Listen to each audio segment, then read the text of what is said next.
আমি তো হয়তো এর আগে কোনো রকম কিছু হয়েছে না। সাংবাদিক মানস ভট্টাচার্য অকাল প্রয়াণ হয়েছে, এই বিষয় নিয়ে কি বলবেন? আজকে আপনি এসেছেন। এটা তো শুধু মর্মান্তিক ঘটনা নয়, এমন একটা প্রাণবন্ত, শুধু সাংবাদিকতা না, ওর একটা সোশ্যাল অ্যাপ্রোচও ছিল। যেখানেই দেখা হতো, আমি দীর্ঘ প্রায় 2 দশক, কারণ দূরদর্শনের আগে অন্যান্য পত্রপত্রিকায় লেখালেখি করছে, আমি প্রায় 2-2.5 দশক এখানে আসছি। তখন খুব অল্প বয়সে থেকে সাংবাদিকতা করে, সত্যি কথা বলতে কি, ওর সারা খোয়াই আজকে স্তব্ধ। সারা রাজ্যের শুধু প্রেস মিডিয়া না, যারাই তাকে জানে বা তার সম্বন্ধে জানতে পেরেছে, সবাই আমরা শোকগ্রস্ত।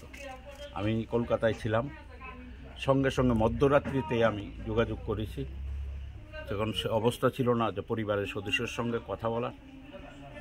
ওর মৃত্যুতে শুধু সংবাদপত্র জগৎ না, খোয়াই একজন আক্ষরিক অর্থেই সজ্জন ভালো মানুষ হারিয়েছে।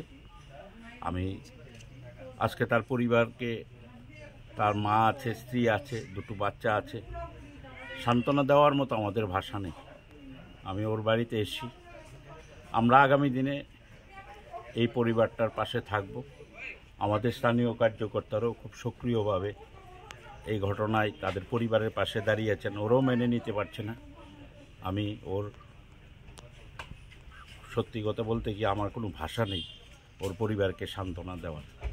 যাই হোক, আমরা সবাই আছি, আগামী দিনে ওর আত্মার শান্তি ও সদ্গতি কামনা করি।